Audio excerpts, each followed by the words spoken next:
Hello, welcome to Lemon Studios, where we talk anything and everything entertainment. I'm, of course, Lemon himself, Zeke Lemon, and this is my review for Love Hurts. But before we get into that, let's get the house clean out of the way. Show you to leave a like, comment below, let me know your thoughts on Love Hurts, and of course, hit that subscribe button as it helps me grow into my YouTube career. I would greatly appreciate it. Now, all that out of the way, let's get into the review, shall we? So, Love Hurts was a movie I was looking forward to. I thought the trailers were really good. I liked the premise of it, and I liked the talent that went in front of the camera. I'm a huge fan of Ariana DeBose. I was one of her very few supporters. For her portrayal in Kraven the Hunter, I thought she was honestly one of the stronger points within that film. I mean, Ke Huy Quan is, one of the most, it's one of the best stories in Hollywood ever, right? So I was happy to see him in a leading role. I was curious to see how Marshawn Lynch will do in a movie, and again, just going on and on and on. I was really looking forward to it. I was looking to just having a very good time with a romantic comedy, and at first, within the first act, I think the movie started off very, very strong. I thought the action scenes were a lot of fun, very, very inventive, very creative in a lot of ways. I like how physics just was not a factor in whatsoever. It kind of reminded me of those old Jackie Chan movies.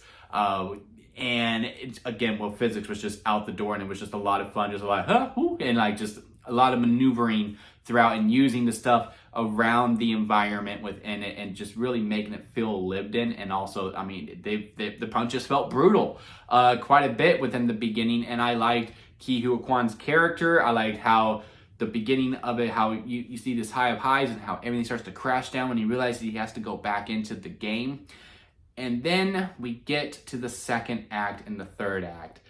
And it's when they start to add everything else. Like I said, I am a fan of Ariana DeBose. I think she is a phenomenal talent. I think she has just gotten unlucky with some of the projects that she has done in her later part. There have been some projects where I was like, man, I really wish this one got a little bit more love, like ISS that came out, I want to say in 2023. I think that was a really good, solid movie that I wish more people saw. And, we'd already talked about Kraven the Hunter, where a lot of people just did not like her performance in it. Me, personally, I thought she was one of the strong points, like I said earlier.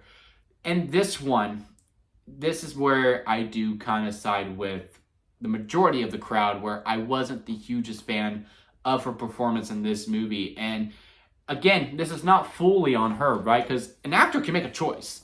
By all means, they can make a choice, but it's up to the director to go, yep, that works, or to go, hey, that was interesting. Why did you do that? Okay, I get that. Let's try it this way, though. And it's that everyone else, even though this is a very over-the-top movie, again, the action scenes are very animated for the most part.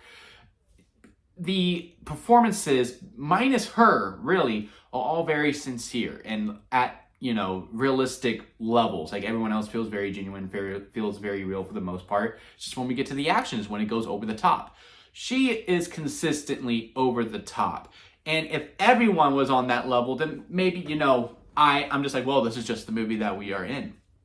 But with her, when we're not in those action scenes, she just really does feel like she's in another movie. So that was a little bit of a turnoff for me. And I also didn't fully buy the connection between Ke Huy Quan and Ariana DeBose as characters as people who liked each other. This was supposed to be our relationship that we are more completely bought into. And this movie has a lot of other things going on. Again, it does have that Valentine's Day spirit where there's a bunch of love connections. I actually really like the one with Ke Huy Quan's assistant and the Raven character, and how they were connecting throughout the whole entire movie. I thought that was a very fun one to go back to. Marshawn Lynch, who is actually a lot of fun in this movie too. I got a bunch of genuine laughs from him quite a bit, and his friend that he's with, he's trying to make things right with his wife throughout the movie. Those things, yeah, they were kind of earnest and very sweet, and I kind of smiled during those moments as well. But the main love story that we are trying to connect to, I just didn't buy in at all. And I don't know if necessarily maybe more of a runtime could do something like that, because this movie's only 90 minutes long, and I do prefer that more than, than the 2 hours and 20 minutes that we have been getting. But I do think maybe some more time to buy into this relationship more could have been more better suited. And also with how we get to the finale and how we handled the booking of it. Because again, we've been building up the brother as this villain. If you've seen the trailer, hey, his brother is the main bad guy. And it's just, I really would have liked to feel the threat a little bit more. He seemed like he was just kind of there, and then some other things happen until we get to this final fight where, again, I just didn't really feel, like, ooh, if he gets to him, it's going to be very scary.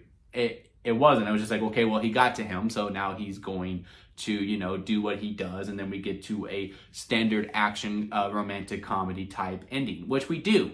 And at the end of the day, when it got to the end, it just fell a little flat for me.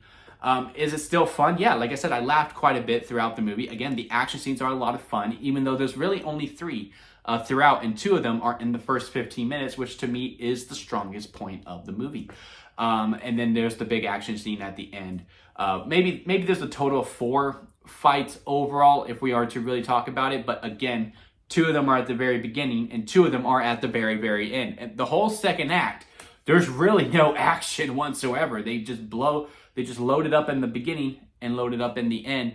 And even though those are a lot of fun, and those are the things you start off with and those are the things you end with, it's everything in the middle that really drags this movie down for me, to the point where I'm just like, look, if you're going to go out to see an action movie on date night for Valentine's Day, it's probably going to be the one that's coming out that weekend, which is Captain America Brave New World.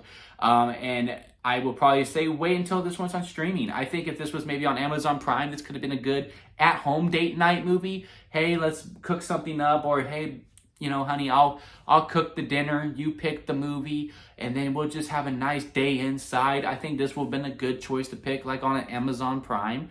But for me to say, hey, go to the theater for date night, I fully cannot recommend that for you. But if I had to rank it on the lemon scale, where it goes sour lemon, expired store-bought, then just store-bought lemonade, not expired, then lemonade in the middle, freshly squeezed lemonade, strawberry lemonade at the very top, to me, it is a store-bought lemonade. Again, very good start. Ending falls a little flat, even though there's a lot of fun action, but that middle point is really a bit of a drag, and you do kind of like check out a little bit, and maybe you might be thinking about your grocery list in that middle portion of it. Like the talent on screen again, but Ariana DeBose's performance just went a little over the top for me. Where again, it's a fine movie. I don't hate myself for going to see it. I had a good time while I was in the theater, but I just can't fully recommend you to go to the theater if this is one of the things that you were thinking about. If you were already going to go regardless, like, hey, you were locked in, this is the movie I'm going to see, you're going to have fun. But if you were on the fence about it, or if you weren't on the fence about it all and you just weren't interested in it, I'm not going to pursue you to continue to go on to go see this movie fully. But those are my thoughts on it. Comment below, let me know your thoughts.